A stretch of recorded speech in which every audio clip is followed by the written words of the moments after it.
And I just turned around and I hauled ass out of there. I was done. I wasn't dealing with that. The hypocrisy of the cult is one of the things that turned me away the quickest. When I turned my headlights on, it turned and looked at us, and one of the things I remember the most were the eyes were glowing red.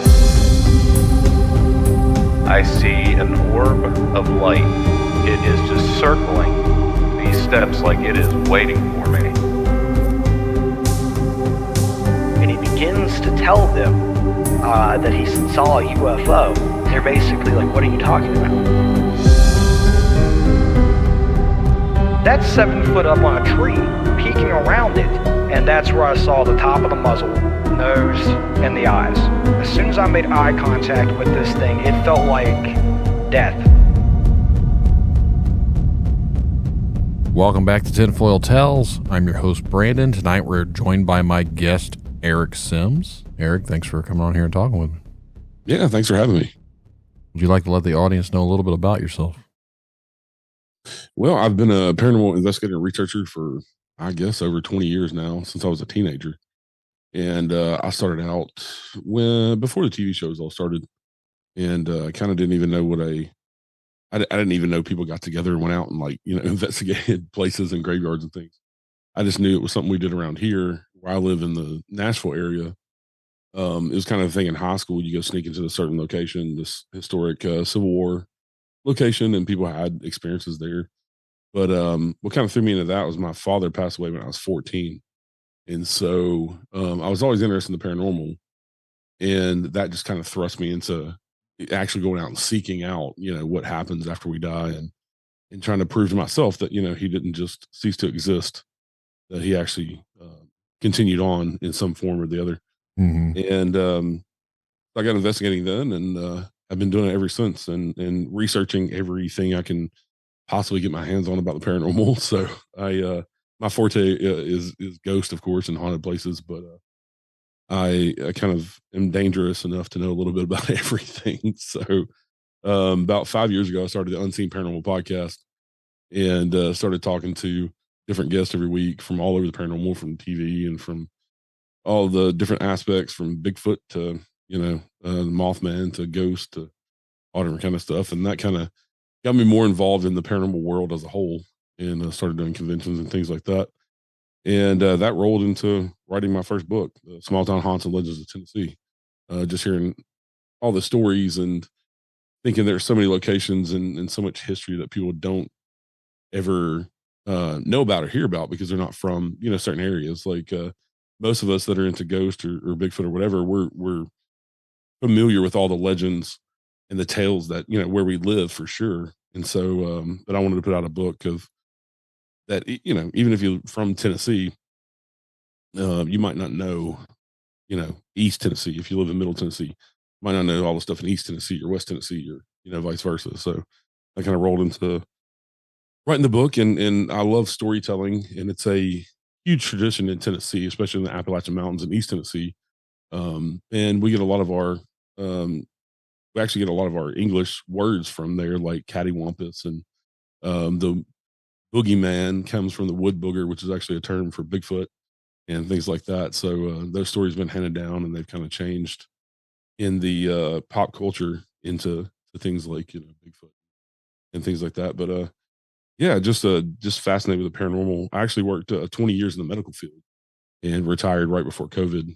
I worked in emergency medicine, and the podcast allowed me to get out of emergency medicine and to do the paranormal full time. So now I also own a historic location called the Night House in Hopkinsville, Kentucky, that we do lots of history stuff. And then we also rent it out for paranormal investigations, and we do public ghost hunts and things like that. So I am fortunate enough to do the paranormal for a living now.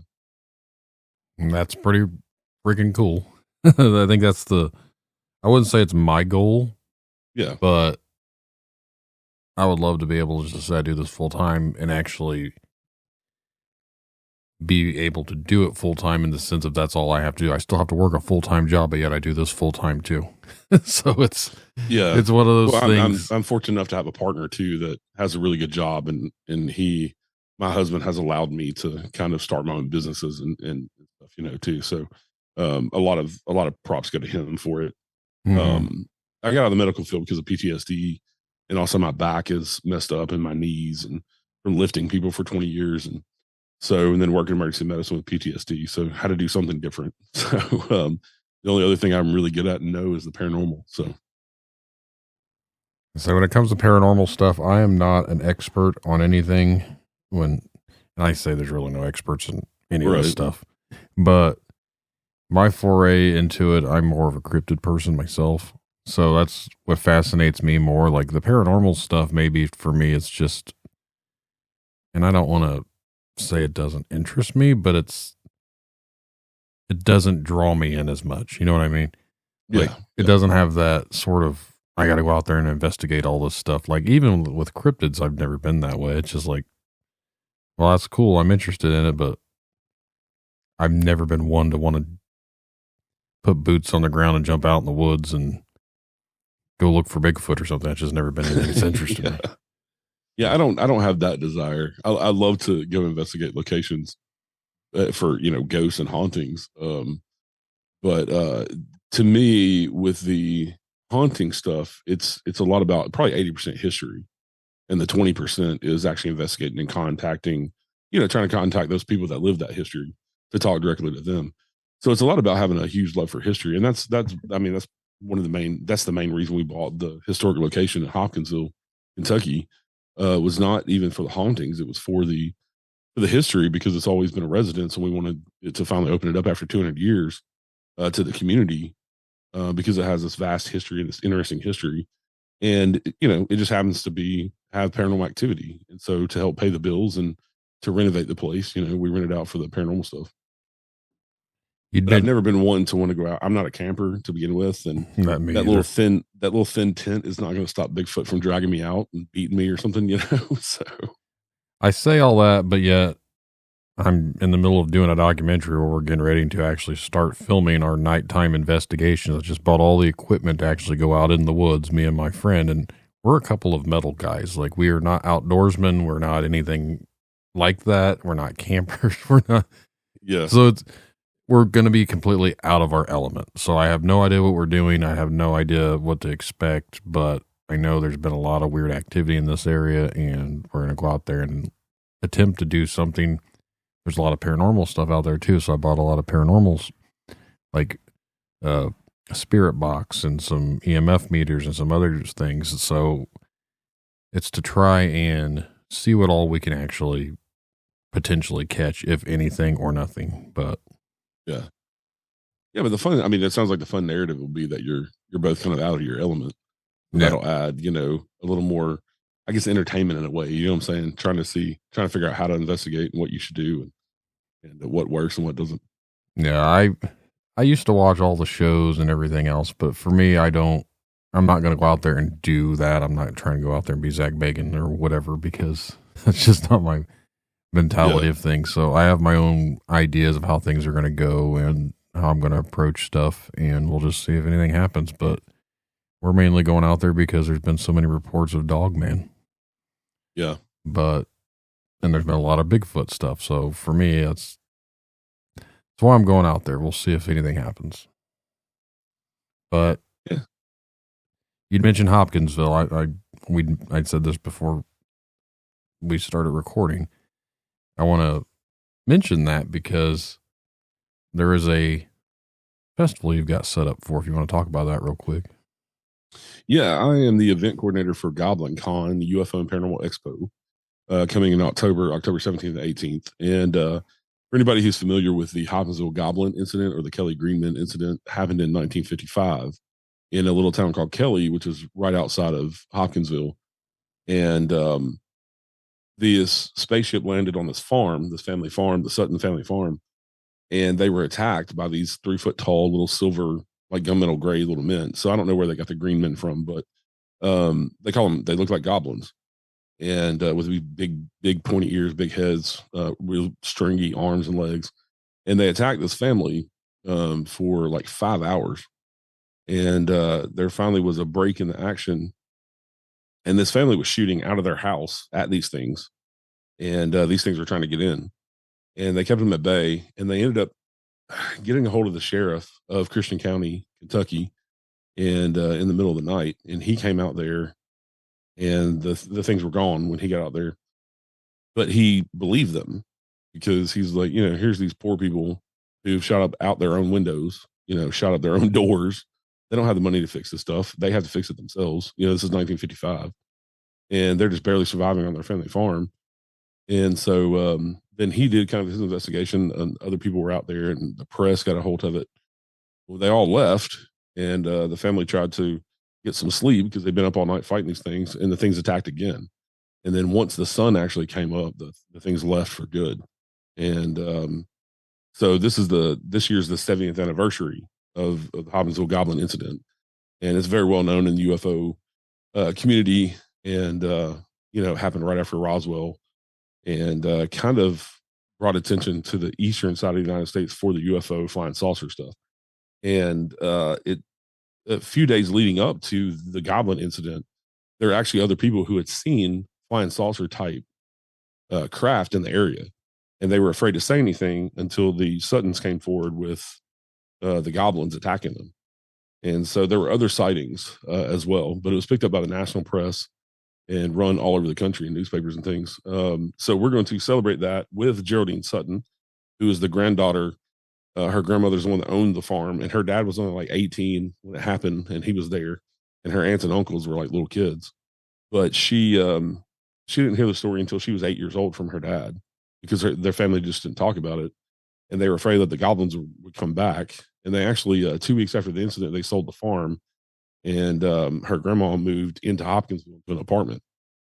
And so, but Geraldine's written 3 books so far on it from her family's perspective, and she's interviewed her family members who were there when it happened. Mm-hmm. And she goes around the country talking at different expos and conventions about the Hopkinsville Goblin incident. And so, with it being her hometown, it kind of the little town of Kelly used to do the Little Green Men Days every year, and then COVID kind of stopped it, and they didn't pick it back up. And so, Visit Hopkinsville, which is the tourist bureau for the city of Hopkinsville, decided to do a big 70th anniversary expo for it. So I got hired as the event coordinator, and so we got 2 days of speakers and workshops and all kind of cool stuff going on. And we'll have over 80 vendors. Mm-hmm. Yeah, all my stuff's done on your end, so I'm supposed to be a vendor there too. So yeah, you'll be one of our only podcasts. So well, that's pretty cool. Yeah, we kind of we want to kind of spread it out because I've been to conventions and stuff that were all like paranormal teams, or there were a bunch of paranormal teams, a bunch of podcasts, and to draw the general public in, you kind of want a variety of different things. So we're kind of limiting, how many paranormal teams, how many podcasts, things like that, because we want vendors there that are selling stuff. Paranormal theme stuff, and we got some really cool vendors. I mean, there's one called Monster Mashups. He's from Nashville, and he goes and buys like this boring artwork from like the Goodwill and stuff, but he paints like cryptids and ghosts and stuff in these paintings, and it looks like they belong because he's a really good artist. And then he resells them, and so things like that. We got somebody who crochets cryptids, Bigfoot and Mothman and things like that. So just trying to get something for everybody. We're actually going to have an arcade room that is free for everybody to come play arcade games, all different arcade games. And like I said, we'll have workshops too. So we're going to have like ghost hunting 101, cryptid hunting 101, and things like that. So people can actually come and learn as well, but also give them the opportunity to ask questions and from people who have been doing this for years, and make it more interactive instead of just having a bunch of speakers talking at people. And try to make it a fun 2 days where it's a lot of hands-on stuff, and people feel like they're getting value for their money, and it's not just a bunch of insider paranormal people. We want the general public to come and have fun, and we decided to call it UFO and Paranormal Expo because we wanted to kind of run the entire gamut of the paranormal. So it's not just UFO people. We have cryptid people that are going to be there talking about Bigfoot, Mothman. We have ghost people, paranormal from the hauntings side of things. We got Pat Fitzhugh who's going to be a speaker, he's basically the expert on the Bell Witch legend. So trying to have something, a little bit of the paranormal for everybody. because like you were talking about, like, you know, I'm major into hauntings and ghosts, so that kind of draws my attention. And for you, you know, the cryptid stuff draws your attention. Right. So I think that's how the general public is as well. You know, you'll have somebody who's huge into Bigfoot, but they don't care anything about ghost. So, yeah, we're glad to have you, and I appreciate you sending your application stuff in. No, it's going to be a good time. I interviewed Geraldine last summer, and yeah, she actually reached out to me about it and told me to get in contact with you. So that's how we kind of got hooked up sometime last fall about it. But that story, the Sutton family incident, has always been one of those things that I've always been interested in, like the Kentucky Goblin story and everything else. And I know Hellier kind of repopulated the whole goblin theme with Somerset and everything else, but right, for me, I always remember the whole incident, 'cause I'm pretty sure this was also like one of the Project Blue Books things where they actually came out and investigated the area. Yeah. The funny thing about that is because Hopkinsville butts right up to Fort Campbell, the big giant army base where the 101st Airborne and all that is stationed. And I mean, Fort Campbell's like 10 minutes from Hopkinsville, and actually the main street that runs through Hopkinsville is Fort Campbell Boulevard. But so the Army actually came and investigated. But unlike a lot of the other stuff with Project Blue Book, where they put out these explanations of, you know, Dr. Hynek put out explanations of like swamp gases and things like that, the Army never put out an explanation for anything. They never said a word about it. So they never came out in the press and debunked it or said it didn't happen. They just never said anything about it. But they did come out and investigate.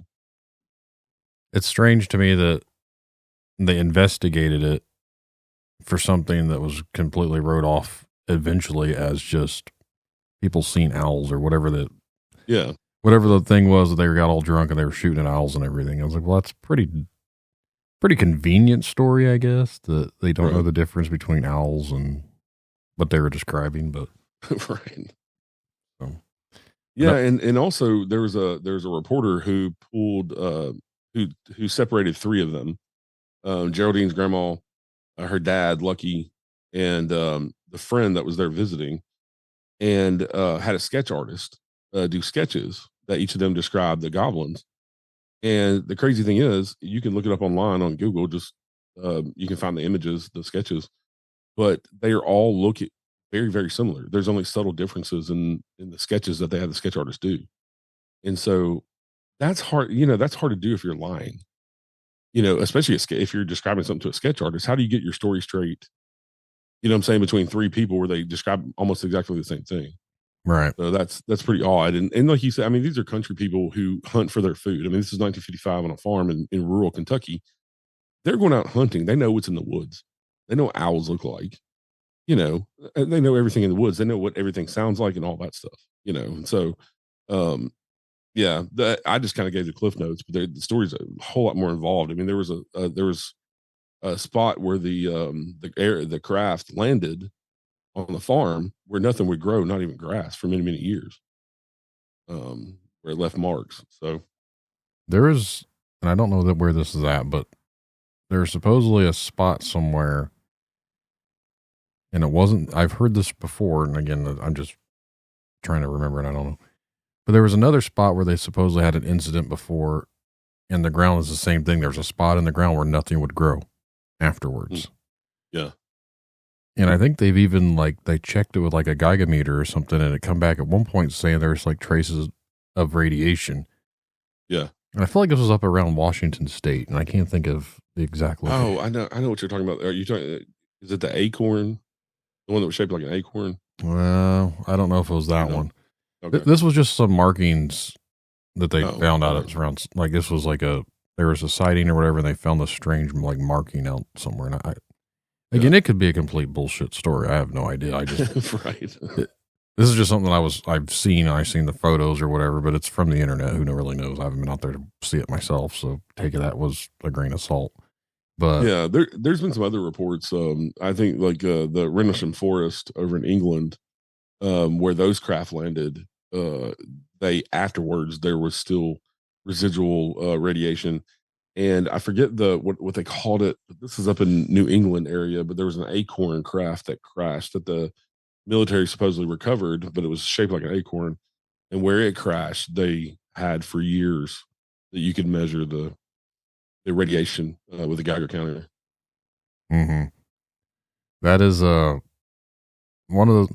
So I like the UFO and alien stuff too. Like I'm interested in all of it, but yeah, the UFO aspect of things, I feel like if I had a chance to actually go out and look for stuff, like obviously you look up in the sky, you see UFOs, but like the areas where people see these UFOs, I would like to go and see if someone said they saw something towards the ground. I would be the person who would actually want to go investigate that area of the ground and check to see if there's any sorts of trace evidence of anything actually being around there.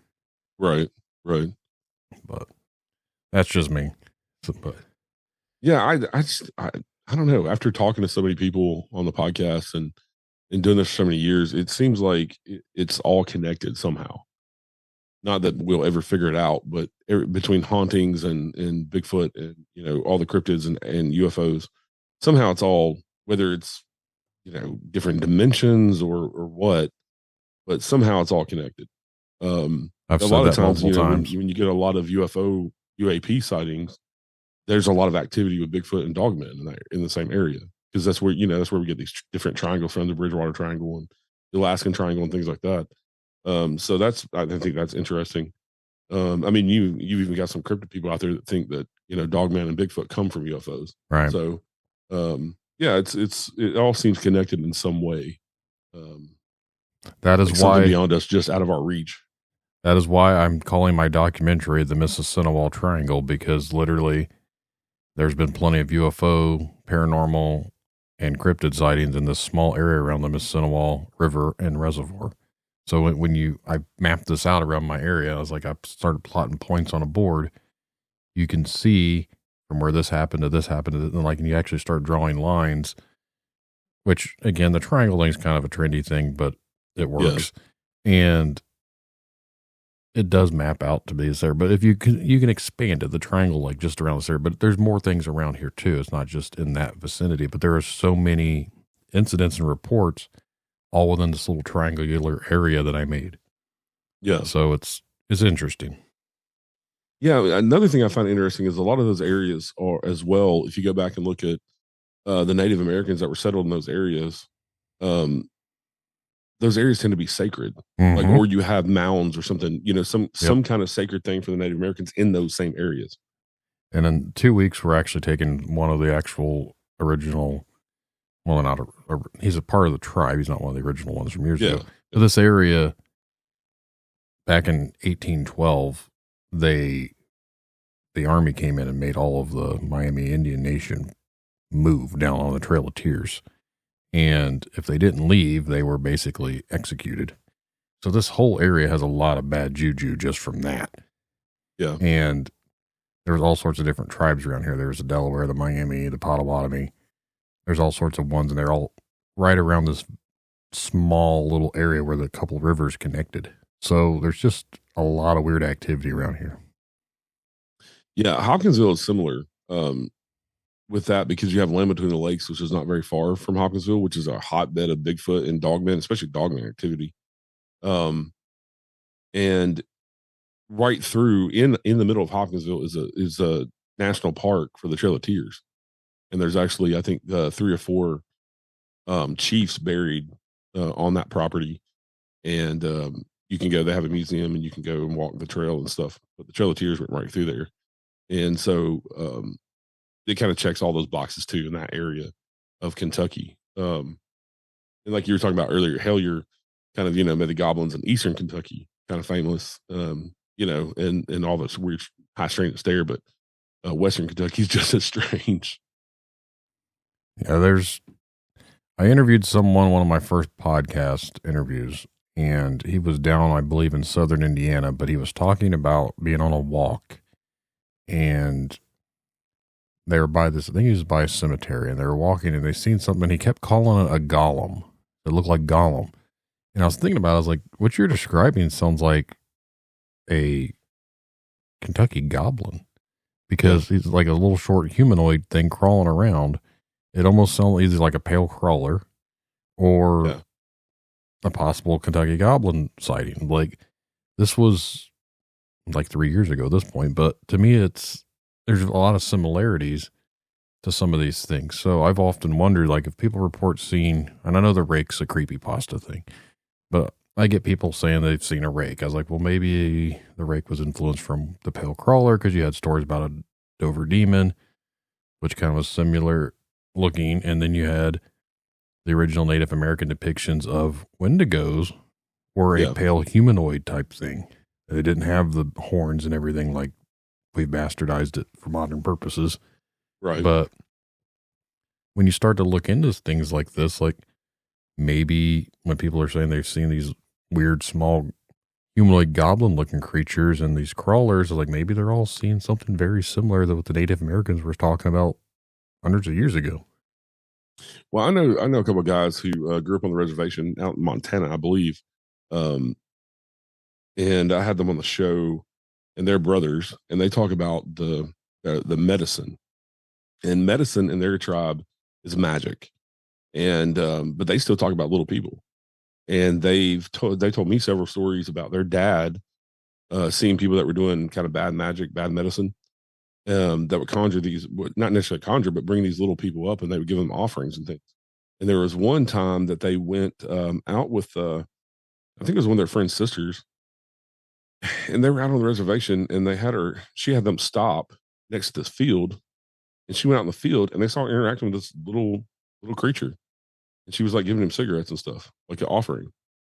And so the native tribes still talk about, some of them still are seeing those things and still talking about them. So I found that pretty fascinating. I think it's Montana is where they live. But they have a podcast that they do that they talk about a lot of that stuff, but it's pretty interesting because they're full-blooded, they were raised on the reservation. And so to talk about all that stuff, I just find fascinating. I'm Native American, but I've never been raised on the reservation or, even affiliated with the Cherokee. But 3 of my grandparents out of 4 were full-blooded Cherokee. So I find all that ancestry fascinating with all those stories, and the fact that some of them are still, the reservations are still seeing these things and telling these stories. They're not just a folklore to them, Right. I actually have a couple interviews lined up here in the next few weeks. I'm probably have to reschedule because I realize that I'm not going to be able to do the one on the scheduled time. But he's with a Native American from out west, and he's had a lot of run-ins with what he said, Bigfoot and Dogman-like creatures. So I'm really interested to hear more about that, because I don't get a chance to talk to too many of the actual tribe people from the reservations and stuff. Yeah. So there's a lot of stories that I'd like to hear, just because, and I don't know if it's just because of how cultural things are, but like, I feel like there's a lot of stories and stuff that doesn't get actually told to a lot of people, because a lot of the stuff that happens on the reservations, they kind of keep it to themselves. Yeah. I had an awesome guest last year. He's one of the paranormal rangers from the Navajo tribe, and he wrote a book. His name is Stanley Milford Jr., and him and his partner were Navajo rangers. And so they were tasked with basically traveling the 27,000 square mile Navajo reservation, and their boss put them in charge of anything paranormal. So for 20 years, they went around and investigated anything paranormal, from skinwalkers to Bigfoot, to hauntings, to all of that, because skinwalkers are a Navajo thing. And he told the story on my show about he didn't believe in skinwalkers, because he spent half of his time with his mother in Oklahoma off the reservation, and then in the summer he would go stay with his dad and his grandparents on the reservation. And so he was kind of had one foot in the Western world and one foot in the tribe and the reservation. And so he didn't necessarily believe in skinwalkers until he saw one himself on the reservation before he became a Navajo Ranger. And then he had all these other experiences that kind of proved to him that they were a real thing. And he's got some incredible stories. His book's amazing. But him and his partner have been on Skinwalker Ranch. and a bunch of those other shows. They were actually on the third season of the new Unsolved Mysteries, talking about one of their cases. And but those two guys are incredible. And it's fascinating to listen to their stories. Right. So I think I actually watched that episode from one of the recent Unsolved Mysteries. But is there anything in particular that you've experienced that you'd want to talk about tonight? I've experienced so much stuff. I've had a paranormal life. Right. So that's what it's hard for people to pinpoint. I was like, well, whatever comes to mind, like whatever sticks out. Yeah, I had my first experience with a ghost was when I was 8. I was a weird kid anyway, because I was the kid that had all the alien posters on the walls, and when the book fair came to school, I was looking for the paranormal books. And but when I was 8, I was asleep, and most kids like a nightlight, like the door open. I never did. I like my door shut. I still sleep with the door shut. I just feel more comfortable that way. And so I set up about, I don't know, it was still dark, probably 3 or 4 in the morning. I sat straight up in the bed and looked at the door, and my door was open, wide open, and there was a glowing lady standing in the door. And at 8 years old, it scared me. So I jumped up and flipped the light on, and of course she was gone.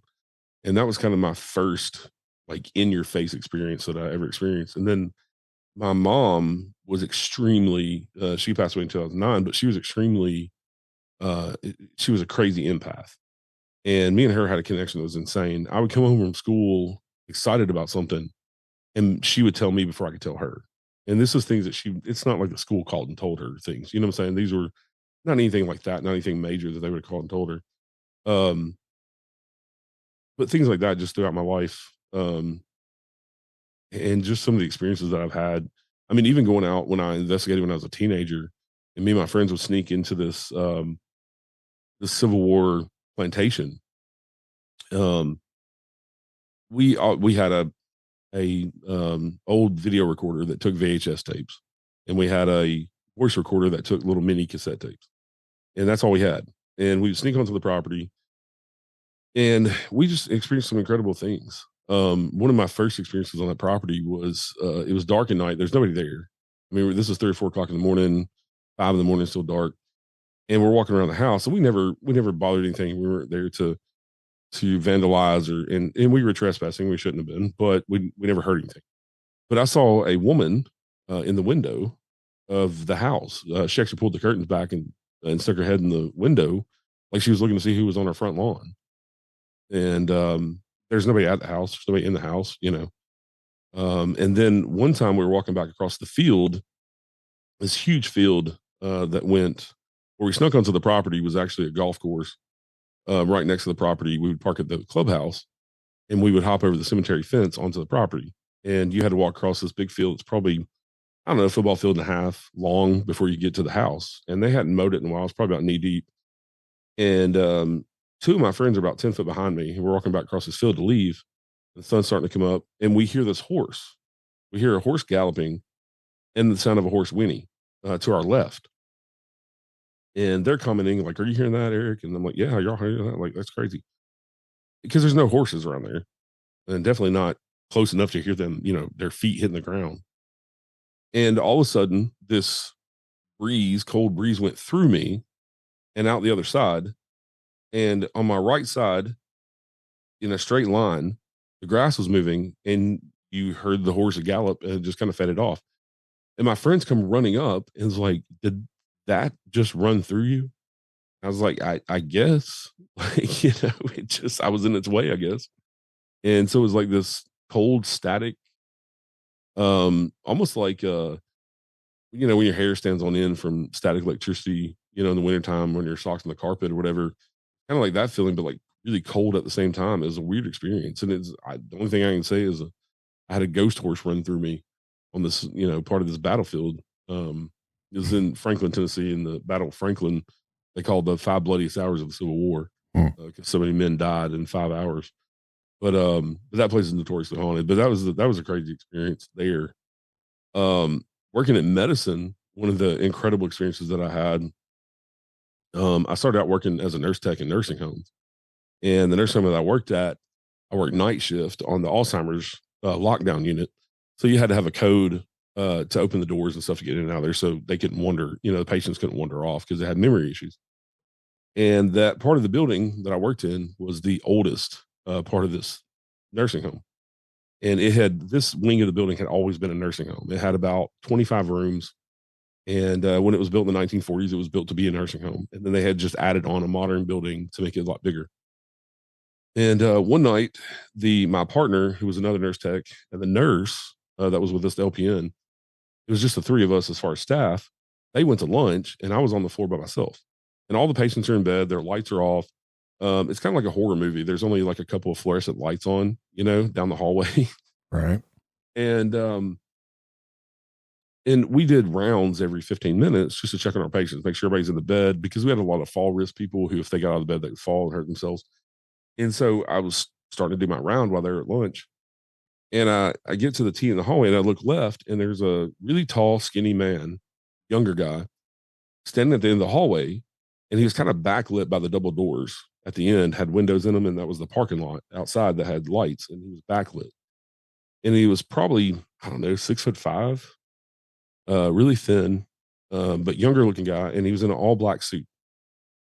And he looked at me, I looked at him, and he turned to his left and went into a patient room, the very last patient room on the left. And I'm like, what? There shouldn't be any visitors. This is like 3 or 4 o'clock in the morning. And things always happen to me at 3 or 4 in the morning. This is a theme throughout my life. And so I walk down there because I'm like, there's not supposed to be anybody here. And I go in there, and there's just the patients in the bed. It's 4 women. There's 2 beds on each side of the room, and there's nobody there. I come in the next night, and one of the patients in that room had died unexpectedly about 30 minutes after I left that morning. And so I've always called that the angel of death, because I don't know how else to describe it, Mm-hmm. But it was interesting. That same nursing home, whenever you walk into the rooms at night when it was dark, there was a light that stayed on in the bathroom. And the bathroom was directly across from the door. And we would push the wheelchairs and stuff into the bathroom at night. So when we're walking around in the dark, we're not tripping over them.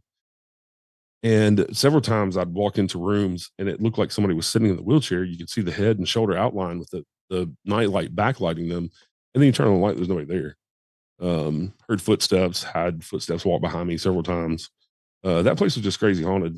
But, being a nursing home since the 40s, and this was early 2000s when I worked there, you're looking at 60 years of a nursing home where people go to die, so we had a lady too. She was pretty far gone. She was like end-stage Alzheimer's, and you couldn't really have a conversation with her. She had to be fed and wear a diaper and all that stuff. But she would start yelling about the man in the corner.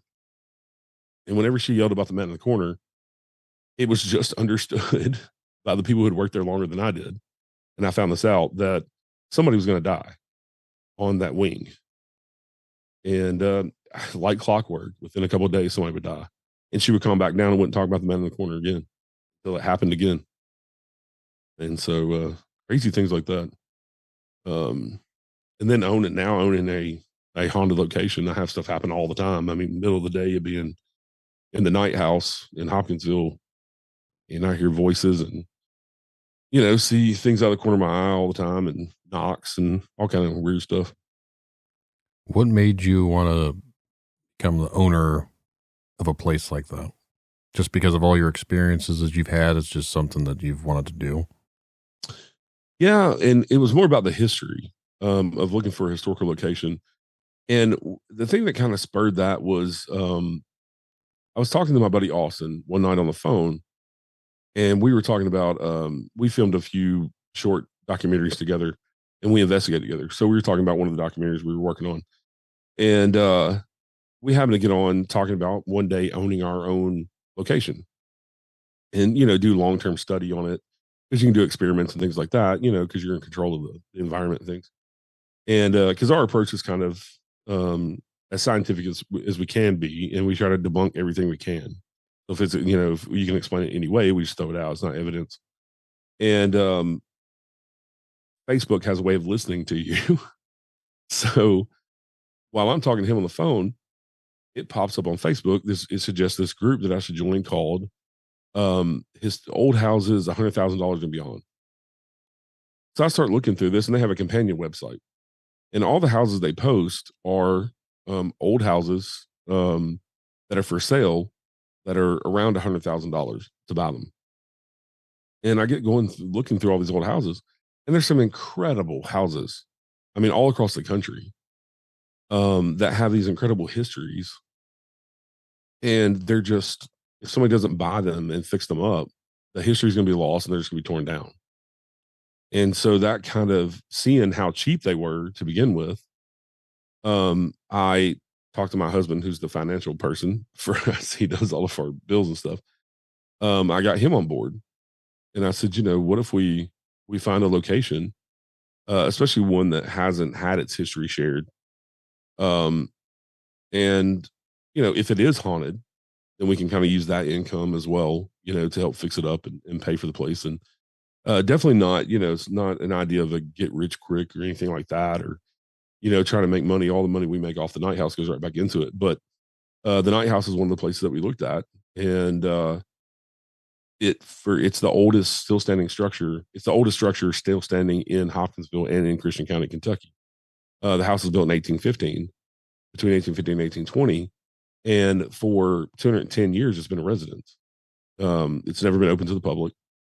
It's the oldest building in town, and so we found out that a lot of people in town were interested in the house, for one, because they'd never been inside it. And it's a massive mansion with these big giant 2-story columns, and this beautiful house, and it's 5,600 square feet. It's 6 different levels. And it was called the Night House. And one of my criteria that I told Roger, I said, if the house has a name, if somebody has named it, it probably has an extensive history, or the family who lived there had an extensive history. So before we bought it, I dove into the Knight family and learned a lot about them and how they kind of helped shape Hopkinsville in the mid 1800s into kind of what it is today, the size of town, and help it be successful and things like that. Mm-hmm. And they were very interesting people too. And they lived there for 85 years. Their family did. And so, 85 of 200 years. And then the next family that bought it, the Rogers family, bought it in 1940s, and they lived there for 65 years until 2014. So you have two families who have taken up the majority history of this house. And the other thing that I found very interesting was that pretty much 90% of the males that lived in this house throughout its history have all been lawyers. So every family has had a lawyer in it. The Knights, they were all lawyers. All the sons and the dad was lawyers. J.B. Knight was a lawyer, but they were real estate moguls. The Rogers family, the dad and the son were both lawyers. The dad that bought it, W. Rogers Jr., he was an attorney, and then his son ended up becoming the attorney general for Kentucky. So it's interesting how that whole theme played out through all the different families that owned it. All the men that were heads of the household were all lawyers. And so it just has this extensive and interesting history. And so the history is what caught me. It's haunted to boot, basically. You know what I'm saying? The haunting is a bonus. Right. Yeah.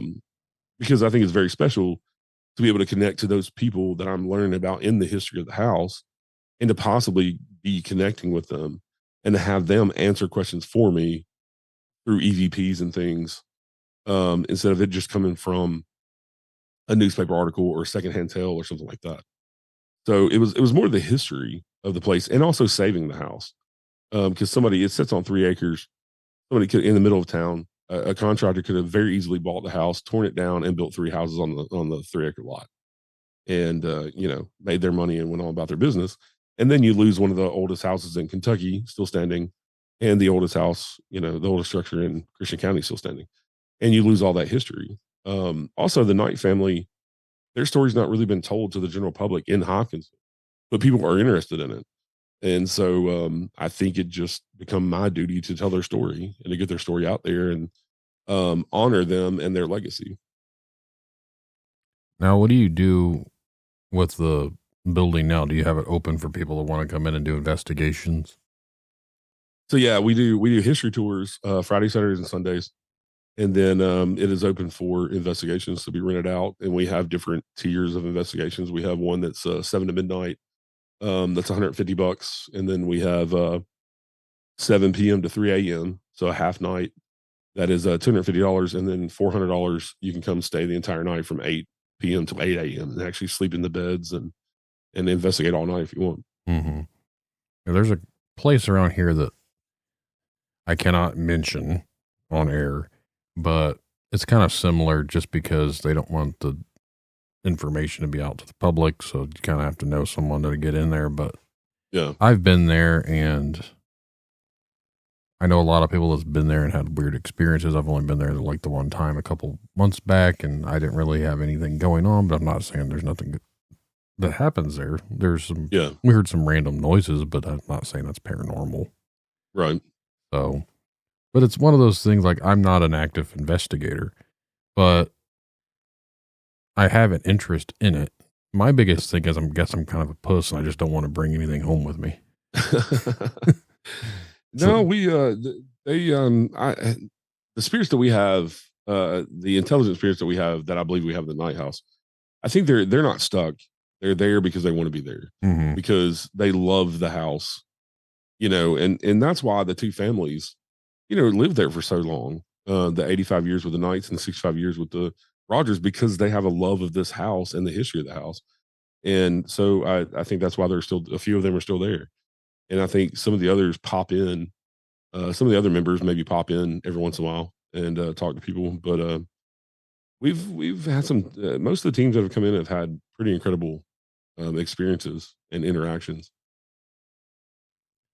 Is there anything else that stands out that you would like to discuss before we wrap this one up? No, I just think the book is kind of the thing I got going on right now, that and GoblinCon. Mm-hmm. With the book, I kind of wrote it like a reference book. It kind of a throwback to the old coffee table bathroom books before we had cell phones, to keep our attention in the bathroom. Right. Yeah. Because of the table of contents, you can jump around from little town to little town in Tennessee. And some of the stories you can read in 30 seconds. Some of them take 5 minutes, And so it's something that you can just jump around. You don't have to read it in a linear fashion, from beginning to end. And it's in different sections. So like the very first section, the first 50 pages is the legends of Tennessee, from Bigfoot to Catzilla, which is a giant catfish, to the Wampus cat, where we get the term cattywampus from. And then it goes West Tennessee, Middle Tennessee, and East Tennessee. And it's about probably 70% history and 30% ghost stories.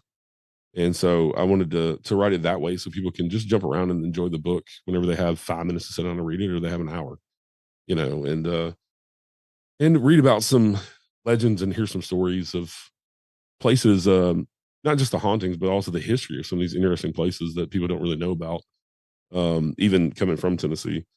And so I'm going to continue the series. The next one will be Small Town Haunts and Legends of Kentucky. Because Kentucky's interesting, like we've been talking about. But yeah, I'm a Middle Tennessean. I'll be a Tennessean.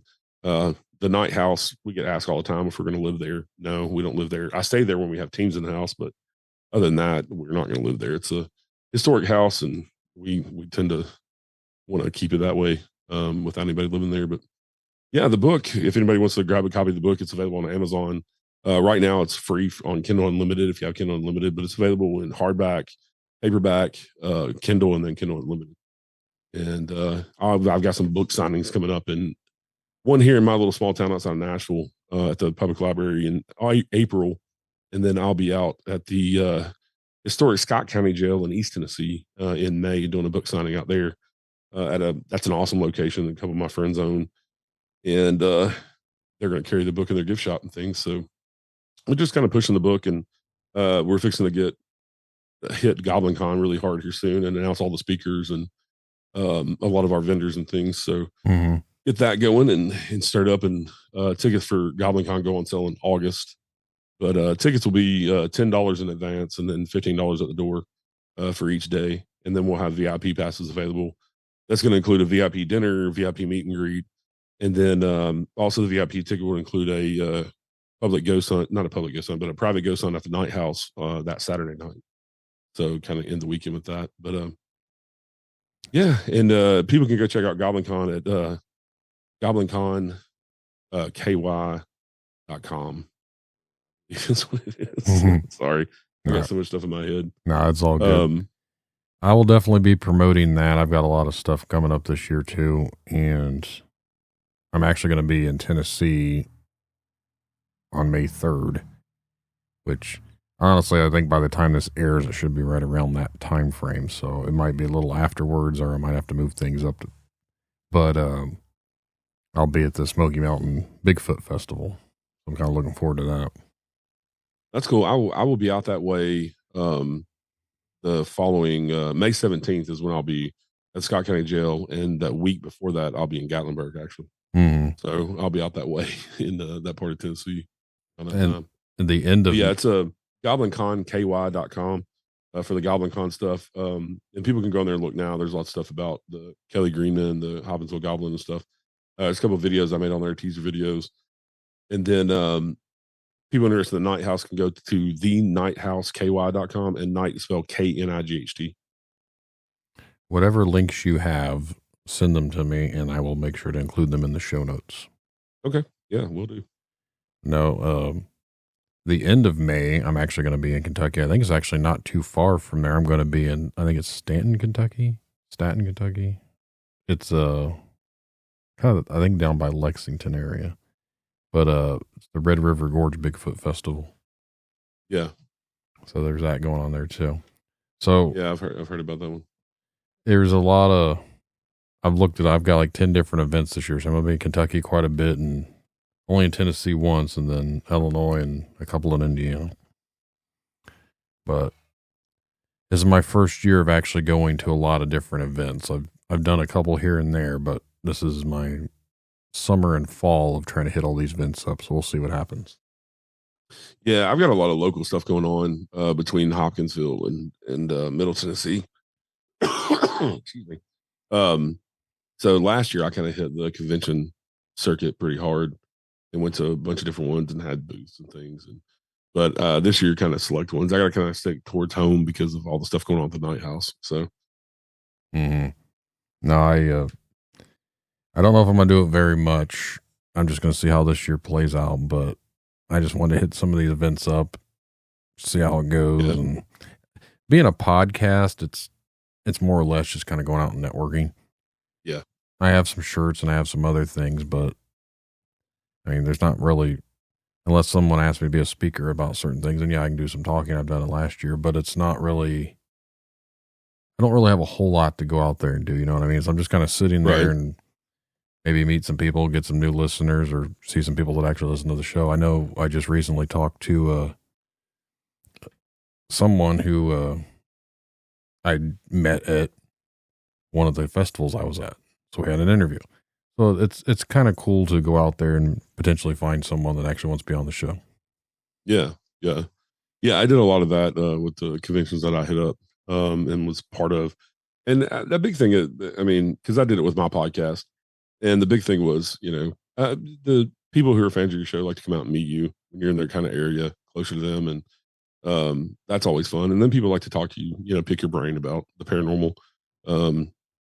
Because especially if you have a show that you talk about kind of all the different paranormal stuff, Mm-hmm. they like to kind of pick your brain.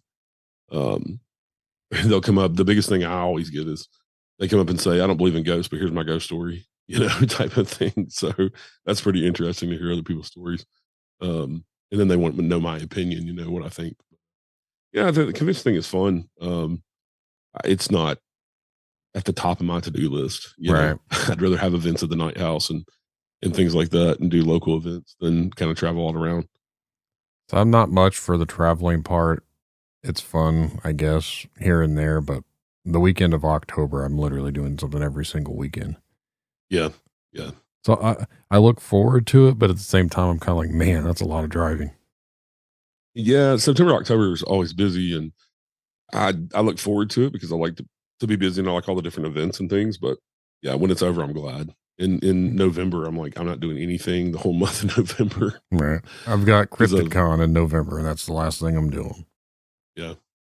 So. Yeah, I'll need a break after GoblinCon at the end of October, so because it's a whole year of planning. So be dealing with that. So I'll be glad to see it.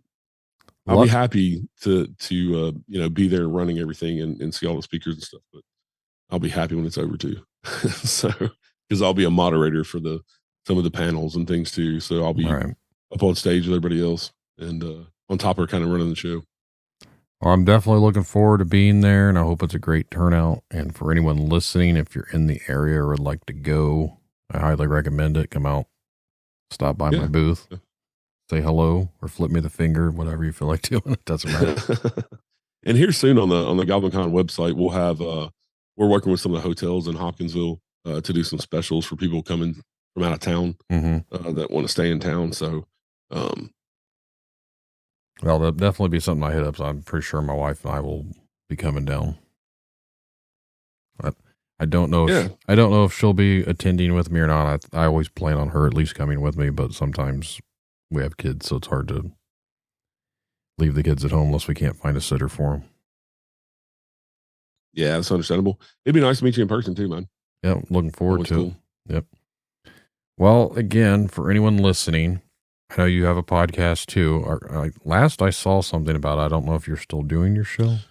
I've kind of wound it down. I did it for almost 5 years and 170 guests, and I've kind of it's kind of played out for me. Just it's harder to find guests and things like that, and also my attention has kind of gone in a different direction. But all the episodes are still up for people to listen to. They can still listen to it on Spotify, Apple, anywhere you can find podcasts for music. The Unseen Paranormal Podcast. I may sporadically be putting out episodes, and I may pick it back up in the future. Right now, it's going to be on hiatus for a while. Yeah, I get to that point to where I'm almost burnt out. Yeah, I have a lot of things scheduled for the next couple of months, but my goal is to try and take at least a month in the summertime off. That way, I can just kind of wind down and just have some family time, no time to do this. Because again, I work a full-time job and then I'm out here doing like 3 to 4 interviews a week. Yeah. And then you have all the editing and you understand, so there's so much that goes into it, and people just, it's hard. And then advertising and social media and all that stuff, trying to get it out there and people to listen. Yeah. It's a full-time job in itself. It really is. Yeah. I never thought it was going to be what it's turned into, but it's gotten to the point to where it pays for itself and it does what it's supposed to do. So I was like, if people are listening, that's great. Yeah. Well, man, it's been a pleasure talking to you. Yeah. Thanks for having me on, Brandon. Good to talk to you. If you'd like to be a guest on Tinfoil Tales, remember to send an email to tinfoiltalespodcast@gmail.com or go to tinfoiltales.com and go to the contact section. Make sure to follow me around on all the social medias. And just remember, truth comes at a cost. Are you willing to pay the price? I heard a story late last night about something lurking along the wood line. Huge footprints, strange lights in the sky. They claim it's nothing, but I know they lie. It's easier to laugh in my face, but something about this makes me say, what if it's real? What if they knew? What if the answers are coming from you? Spinning stories, wasting my time, hearing voices, is it all in their minds? They can call me crazy, but I just want some proof. What if it's true? What if it's real? What if it's true? What if the world's not what we knew? Tinfoil Tales, pulling me in, a story that starts where the logic ends. What if it's real? What if it's true? The answers are waiting, they're waiting for you. They see a dog man walking, or maybe a mothman flies above the buried giants, hidden beneath the lies. They say it's just stories, it's all make-believe. Fairy tales for the things we can't perceive. They want to keep us blinded, they want to break our will. But I'm not buying it, I'm not swallowing another pill. Force-fed poison, the lies we're made to believe. What if the truth could set us free? Alien signals traveling through time, secret space programs erasing their minds. They call them crazy, but I just need some proof. What if it's true? What if it's real? What if it's true? What if the world's not what we knew? Tinfoil tales pulling me in, a story that starts where the logic ends. What if it's real? What if it's true? The answers are waiting, they're waiting for you. They laugh, they lie, we all could die, but the signs are there if you open your eyes. Aliens, cryptids, demons, ghosts, the Nephilim too. What if it's me? Or what if it's real? What if it's real? What if it's true? What if the world's not what we knew? Tinfoil tales pulling me in, a story that starts where the logic ends. What if it's real? What if it's true? The answers are waiting, they're waiting for you. It's all in our heads, it's all in our minds. These voices can't be silenced, the truth must rise. Tinfoil tales, it's pulling me through. What if it's real? What if it's true?